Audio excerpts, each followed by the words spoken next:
What's up, bro? How you doing? I'm good, man. What's happening now? How's your weekend? It was good. It was good. So there've been conversations on X about OGs saying they paved the way for new generation artists. We've had Eedris Abdulkareem talking about a lot of things about Burna Boy paving the way for the likes of Burna Boy and whatnot. So I want to ask, who are these pioneers of Afrobeats? Who are these OGs? So I want to talk about Nigerian mainstream music or Afrobeats, as we call it today. It started in the 90s. Like Nigerian mainstream pop music. Uh, then to some called Afro hip hop. There's no documented history on the inception of Afrobeats.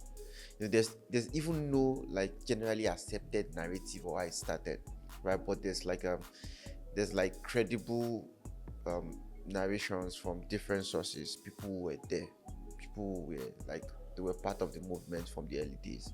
So those people can give like credible insights into how the whole Afrobeats, Nigerian mainstream pop music started. So, I mean, according to a lot of these OGs, it started in the 90s, with people like Pretty and Junior who were, I think, rapping in Pidgin, so they were maybe the first people to try to domesticate rap, I think, even before Word MC. So we started then, and even Word MC contributed to it. I think people tend to forget our contribution, but with the Allen song, yeah, Allen Avenue song where she sampled Fela. Yeah, I think that was 1996. I think. Yeah, so it's a long time ago. How old was I in 1996? So then it was still hip hop. It was like the early days of Afrobeat was a lot of hip hop, and then we had Peach and Junior, with MC, then the likes of the Remedies, Tribesmen, Exappeal. These people came into the picture as well. So it was still hip hop. They were rapping, but they were trying to domesticate it by using local language, indigenous language, and like singing on it again, and kind of like blend it with indigenous music like Fuji vibe and stuff like that, and Afrobeat, high life.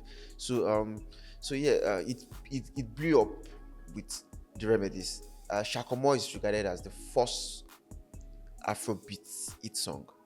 Like Shakomo, that's regarded as the first hit song, the song that blew up Afrobeat, right? And that's shout out to the Remedies, courtesy of the Remedies, Idris Abdulkareem, Eddie Montana, Eddie Remedy, and Tony Tetula, right? So Shakomo, and after that we had the Plantation Boys, and then 2000 came.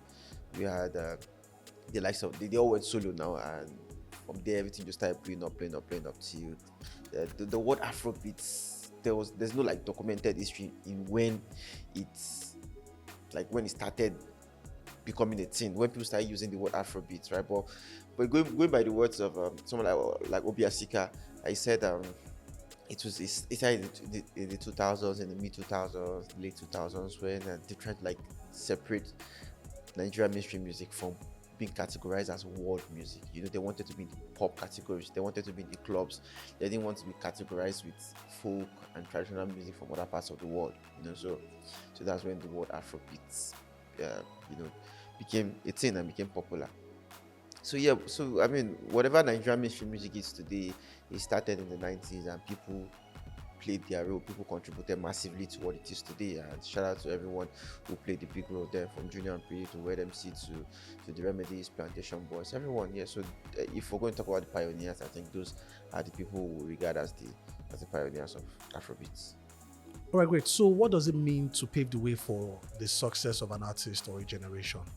I mean, this is the point of contention, right? This is where the whole Ula Balu, everything is like blowing out from, paving the way, right? So, I mean, let's first discuss what it means to pave the way. I mean, if we do not analyze and understand what it means to pave the way, then we would possibly never agree on that subject. You understand, right? So, I think the way I see it, I would first like to start by saying this is not even a generational issue, right? This is not one generation versus another generation. This is not one generation, let's say the 2000 and below generation, from 2010 and beyond generation, arguing that those before them didn't pave the way. I don't think that's what is happening. I think it is a conversation between individuals. Some artists believing that nobody paved the way for them, while some veterans insisting that no, we did pave the way for you guys, right? So I think let's just like get that out of the way, so it doesn't look like we're pitting generations against generation, right? That said, so I think it's quite semantics. It's just semantics, right? This thing is the bone of contention. Number one, I think it's semantics. Like people trying to understand what does it mean to pave the way, and for some people, they think paving the way means to have a direct contribution to the success of a particular artist. You grab, yeah, like they feel like maybe if you want to see or if you want to claim you paved the way for someone, you must have either signed the artist, collaborated with them, funded such artists, promoted them in one way or the other, or have a direct influence in their success. So that's how they see paving the way. And when you do not have that contribution or that level of contribution to the success of an artist, you cannot claim you paved the way for that artist. I mean, that's one. So those people who are of that school of thought feels that you have like the people from the previous generation, the artists, the stars from the previous generation, they did their part, they played their role, they did their thing, right? You were huge, you dropped bangers, you're popular, you scaled the music, you did your thing. Now we are doing our thing, right? Like the fact that you did your thing didn't necessarily make it possible for us to do our thing, right? The fact that you did your thing and you were popular and you were huge doesn't translate into a direct contribution to my own success. That's how they view it, right? But that's not how I view it, and that's not how a lot of people view it, and that's the bone of contention. So I think it's quite myopic, and I think it's just an inability to see beyond the nose if you think or if you ascribe such definition to paving the way. Now, when it comes to music, right, and possibly every walk of life and every field, the reason you are able to thrive in a particular sector is because someone else did something that opened the door for you. The reason why black people can vote in the US is because some people fought for the right of black people to vote. The reason why Obama was president was because the likes of Martin Luther King, Malcolm X, they fought for the civil rights movement. So imagine the civil rights movement didn't happen and it was delayed for 60 years, right? And we would not have had Obama. I mean, maybe we would have Obama like 60 years from now because the struggle has been delayed. So would it be right to say those people didn't pave the way for his own success? No. And he understands that. That's why he acknowledged them in his first speech as president. But that's beside the point, right? So paving the way as regards to Afrobeat is a conversation of how the industry is right now, the success you're having from the industry right now, and what is responsible for that success. Personal credit must be given, right? Because everyone did something important, something remarkable for them to be where they are. But that doesn't mean people before you didn't make it possible for you to be able to enjoy the success you're enjoying.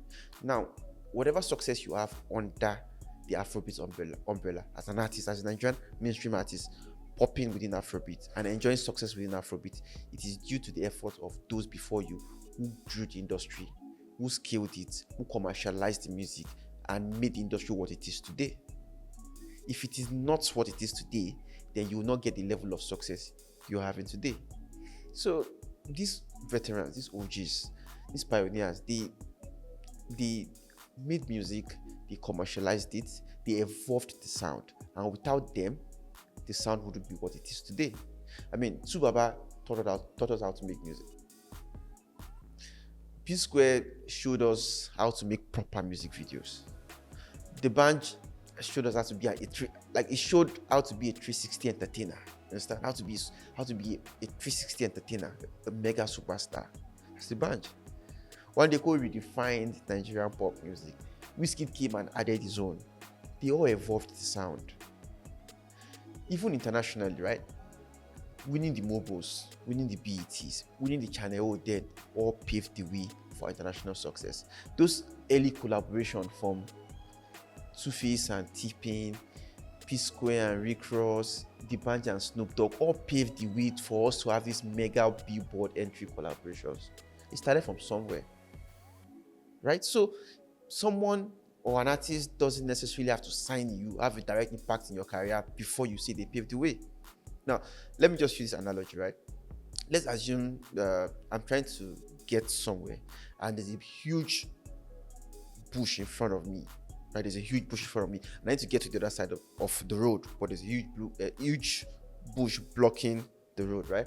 Then I get a cutlass and I clear that bush. Then I walk. I create a path that I can walk through. Then I walk through and get to the other side. Then other people start walking through that path. And as they are walking, different people start adding their own touches, their own improvements.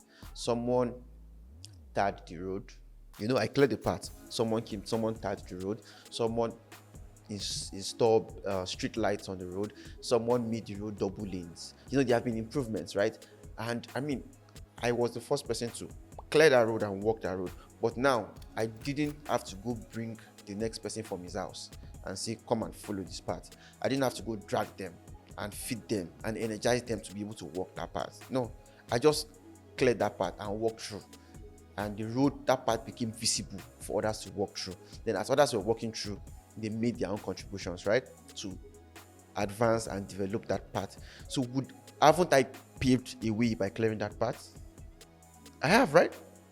I paved the way by clearing that path, because if I didn't clear that path, there will not be somewhere to walk past and make improvements. That's it. So that's how this whole conversation of paving the way works. So someone has to do something before you can now build on it. Music is building on what other people have done.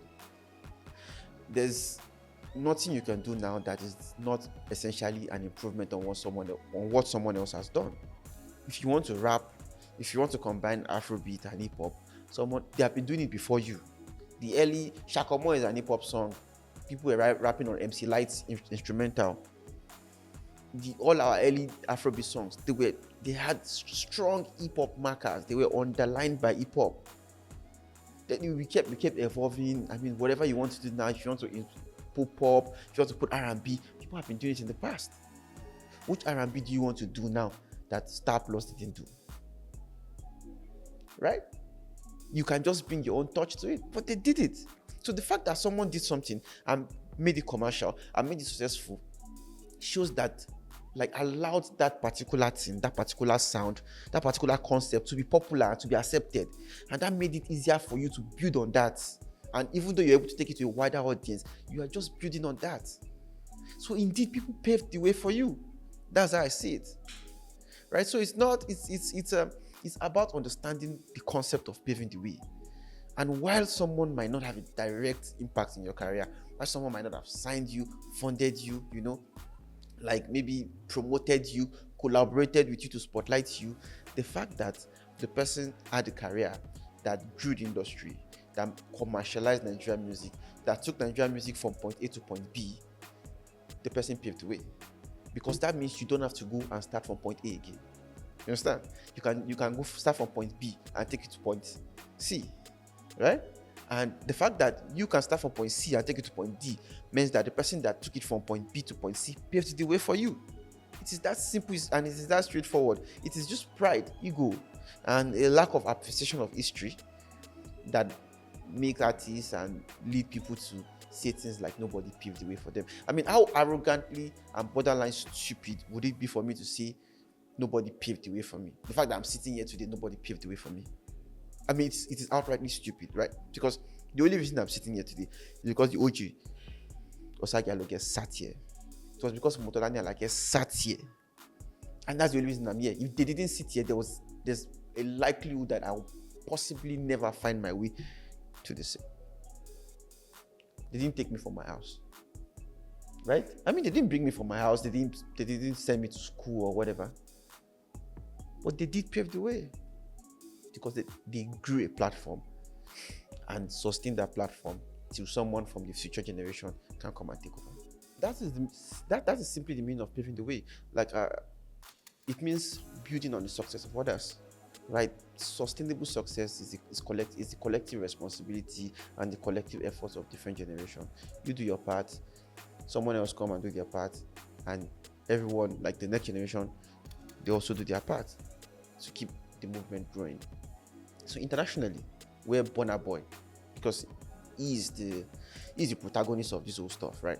So internationally, where Afrobeat is on another level, and with huge credit to him. I mean, he has taken Afrobeat to another level internationally, right? The likes of Wizkid and Davido, they had to fail for him to succeed. You understand? Wizkid's Son of Mercy, Davido's Son of Mercy EP, Wizkid's Sound from the Other Side album, they both had to struggle and borderline fail for Afrobeat to the world to be successful. They had to use their own career to test the waters so others don't drown on the way. So you cannot, I mean, your success internationally is due to your effort, but at the same time, it is due to the effort of those two artists because they put their careers on the line to make Afrobeat to the world a reality. They had to take the risk. They had to see how the sound would be. They had to test the sound that would be able to scale internationally. And when it didn't work, they had to go back and say, okay, this is not the sound that would work. Let's do something else. Let's try something else. And they kept trying, right? And they kept trying and kept sustaining the movement, kept fueling the movement, kept reaching out to the international community and continue to show that hunger to connect with the Western audience. So that when the time was right, when the opportunity was perfected, Burna Boy was the best position to take advantage of it. He had the talent, he had the hunger, and he was best positioned to take advantage of it. And so there's nothing he wants to say that he has done internationally that wasn't the effort and the contribution of some other artists. Even though people would like to deny this, it is the fact. And his own success today, the things he has done internationally, the amazing thing he has done, from winning the Grammys to selling out stadiums, to performing at the Grammys main ceremony, these things that are unprecedented, he's also paving the way for the next generation. And he doesn't have to sign them before he paved the way for them. And it's that simple. So, I mean, you've answered some of this, but why do some artists say that nobody paved the way for them? It's just, the way I see it, right? It's, number one, maybe it's a lack of understanding of what it means to pave the way. As I said, like, maybe they're under the misconception that for an artist to pave the way for them, such an artist must have had a direct contribution to their success. That's maybe the way they see it. The other reason is ego. I think it's ego. I think artists, they're egoistic, they're narcissists, right? And they need that narcissism. They need that innate self-belief that they are better than everyone else. You need it to create. You need that belief that whatever you do will blow up. To be able to make music and have the belief that it is worth putting out in public and everyone will like it. You need it. I think an element of that ego is in every successful person. It's a matter of balancing it with self-awareness. But an element of it is in every successful person. I mean, whatever you're doing and you're putting out there, you believe that it is good enough for everyone to want to watch it. It's good enough for everyone to pay attention to it, right? You feel you're special to an extent.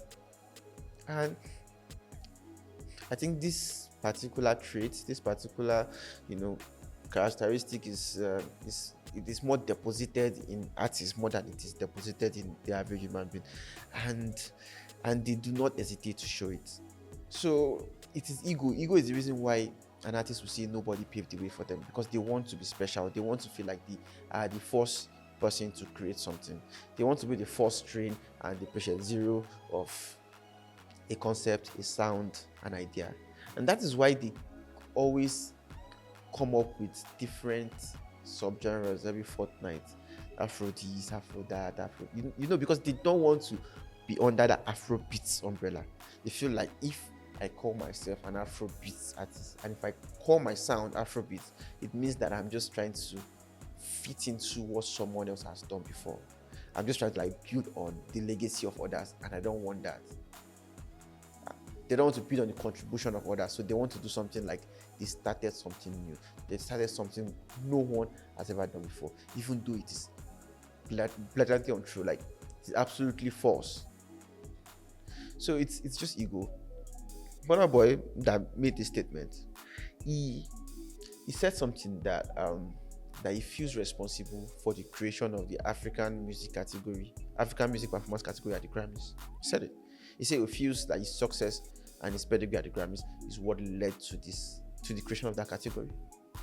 Now, when we consider that statement, he's not the first Nigerian to be nominated for Grammys. Before he was nominated, King Sunny Ade had 2 nominations. Femi Kuti, I think, had 4. All right? But he still fancies himself a pace setter. That he opened the door for, the Grammy doors for Nigerian artists.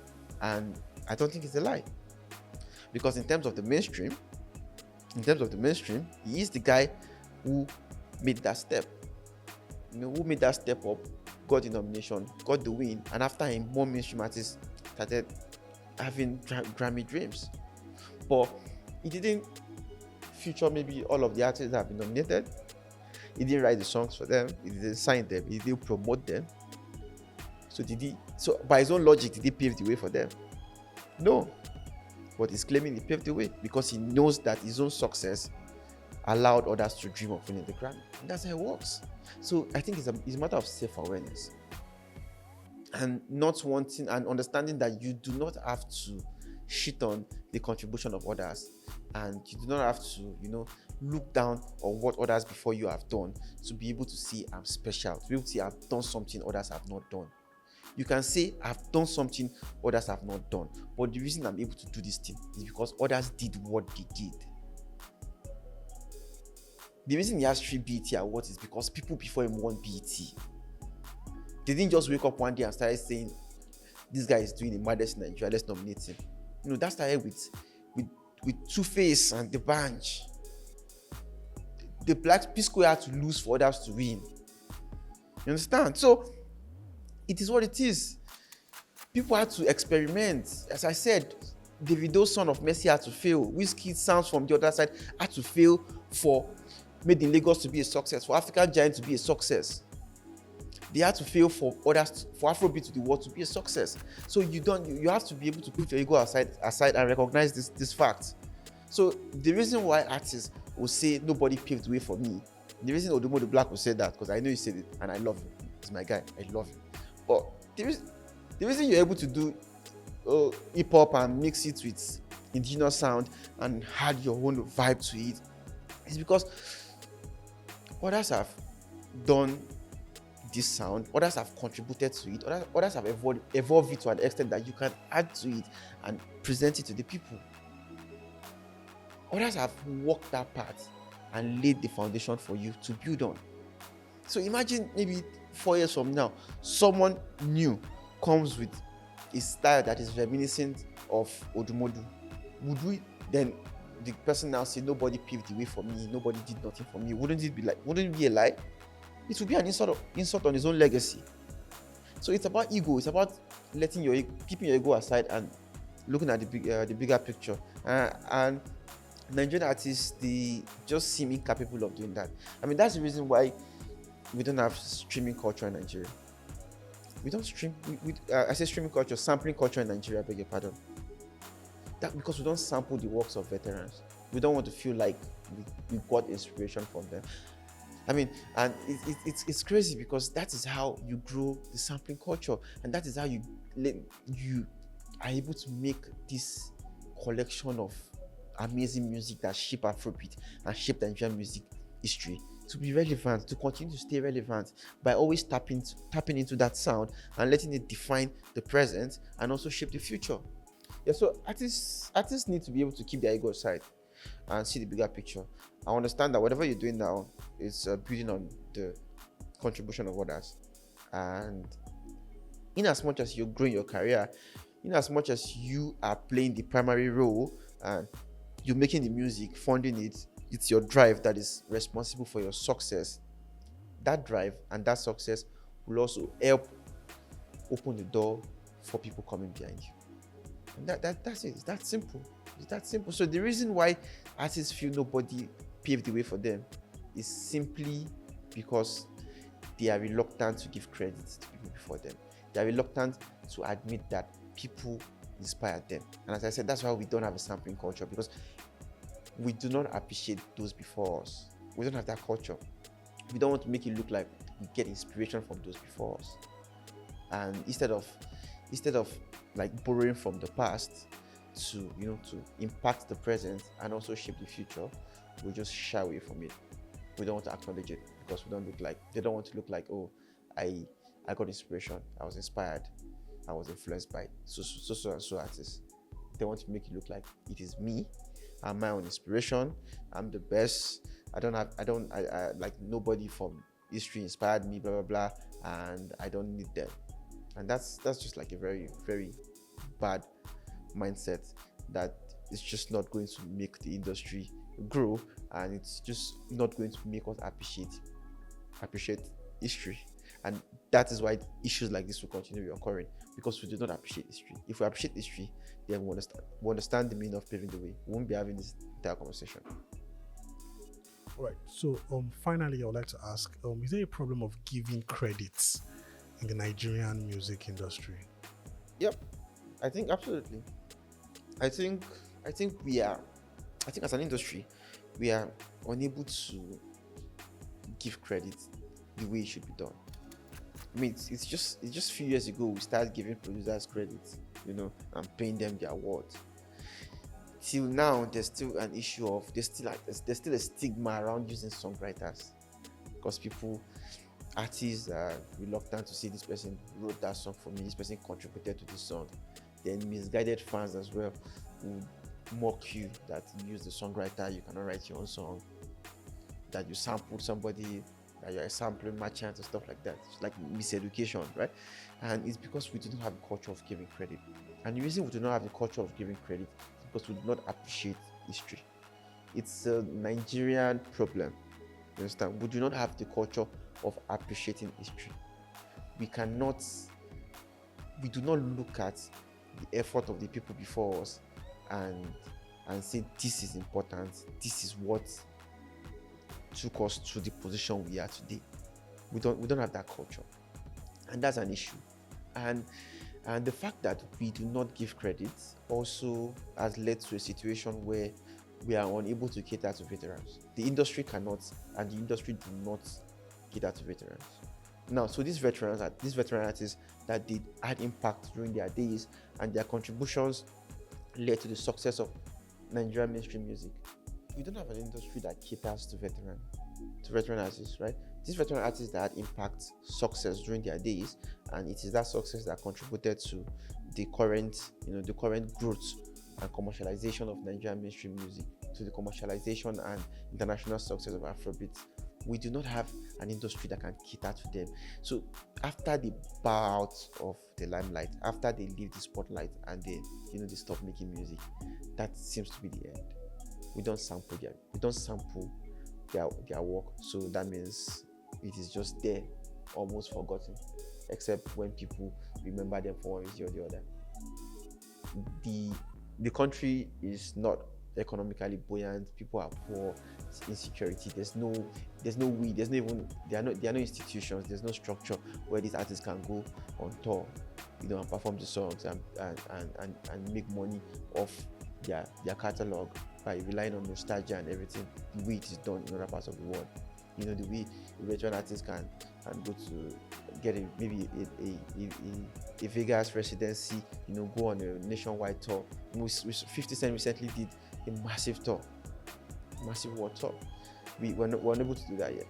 Only few artists are able to do that, and because they were so huge in the mainstream and they're still kind of relevant. People like P Square, for example, and maybe The Banj and Tubaba, they can still attempt to make to throw a nationwide tour and concerts, even though it's going to be difficult. So we don't cater to these veterans, and when they are not making money off their catalog, they are not making money off the music, they are not sampling their music, the only thing they have left, right, is the credit, is the idea that and the knowledge that we did something, that we paved the way, that back in the day we are the one who were in charge, who grew Afrobeat. It is what they have left is that credit, that acknowledgement. And when you fail to give them that credit, when you fail to acknowledge their own contributions, then it becomes an issue. They themselves start feeling the need to want to take credit for themselves. They want to get in front of the conversation and say, no, this is what we did. In case if you guys have forgotten, this is what we did. And then ego start coming into play. So I think we do not have a culture of giving credit, acknowledging individual contributions, and also nurturing these veteran artists. And it's just like it's a circle. It's a circle because all these things, this conversation we're having today about Burna Boy, Eedris Abdulkareem, it is most likely going to happen again 10 years from now, and then it will likely be an artist from this generation and an artist from the next generation, right? Because we don't have the culture of paying homage to history, of appreciating the effort of those before us. So there's an issue of giving credit, and right now Afrobeat is doing madness all over the world, and even at that, there's still a reluctance to celebrate this achievement in real time because of stanship, because people don't want to, people are just reluctant to give credit. Someone performed in a stadium, people don't want to talk about it, people don't want to give him credit for it. Someone will go and get 10 nominations at the Grammy and win the Grammy, and people don't want to celebrate it in real time. And that's an issue. We need to be able to learn to give credit, and we need to be able to learn to appreciate history. That's the only way that we can. That's the only way we can solve this issue of artists not acknowledging those that came before them. And at the end of the day, the bottom line is that it's just ego. It's the ego getting in the way. And it's crazy because it's like Eedris, like Burna Boy, they have a lot of similarities. And that's what's funny. That's what's funny because Burna Boy is very much like Eedris. I think if I look at the Nigerian music industry right now and see the artist that looks like Eedris the most is Burna Boy and Odumo the Black. So how let's say how are they similar? How is Burna Boy and Eedris Abdulkareem similar? They were both hit makers. Like Eedris Abdulkareem in his days was a huge hit maker. He made hit songs. He reached the summit of the Nigerian music industry, the biggest height any artist can reach. Same thing with Burna Boy. Burna Boy has reached the biggest height any African artist and any Nigerian artist can reach today. He has reached the height, right? They both made conscious music to an extent. Eedris made Mr. Lecturer, made Jaga Jaga. Burna Boy has made Monster. We made, a lot of conscious music as well. So there's that. Eedris was very controversial in his day. Quite controversial. Burna Boy as well. I mean, that is no saying. Burna Boy is also very controversial. Then Eedris had issues with his own contemporaries. When he was a star, he had issues with other superstars as well. The infamous struggle with 50 Cent crew, the issues with his former group members. Same to Burna Boy. Burna Boy has issues with other artists as well, at least other superstars as well. So they're very similar. So I just thought you guys can't see your similarities. I mean, you guys paved the way for you. I mean, he paved the way for you because you are very much like him. And 10 years from now, we're going to see an artist that is very much like you, and you paved the way for him as well. So it's like Jack Harlow said in the song Tyler Hero. He said the ones that hate me the most look just like me. So that's the whole issue with this Burna Boy and Eedris Abdulkareem, the matter of paving the way. It's just ego. They both have ego. They both have their own peculiarities, and possibly during his time, Eedris Abdulkareem might have also disagreed that someone paved the way for him. It is very much like him to disagree that nobody paved the way for me. And that's the same thing Burna Boy is doing now. But at the end of the day, we have to just understand that, as I said, it's about continuity. It's about continuity. It's about everyone doing their part. The previous generation, the generation before this generation, they did a lot in advancing Afrobeat, in advancing the music, in getting to the level it is today. And whatever success we're enjoying today, whatever extent, whatever height Afrobeat has reached today is because of the efforts of these people. And whatever height Afrobeat will reach tomorrow and in 10 years it is because of the efforts of people like Whiskey, Davido, Burna Boy, and other superstars who are contributing massively to the success of Nigerian music industry today. So, did Eedris Abdulkareem pave the way for Burna Boy? Absolutely. Absolutely. And is Burna Boy paving the way for future generations as well? Absolutely. Yeah, and that's facts only.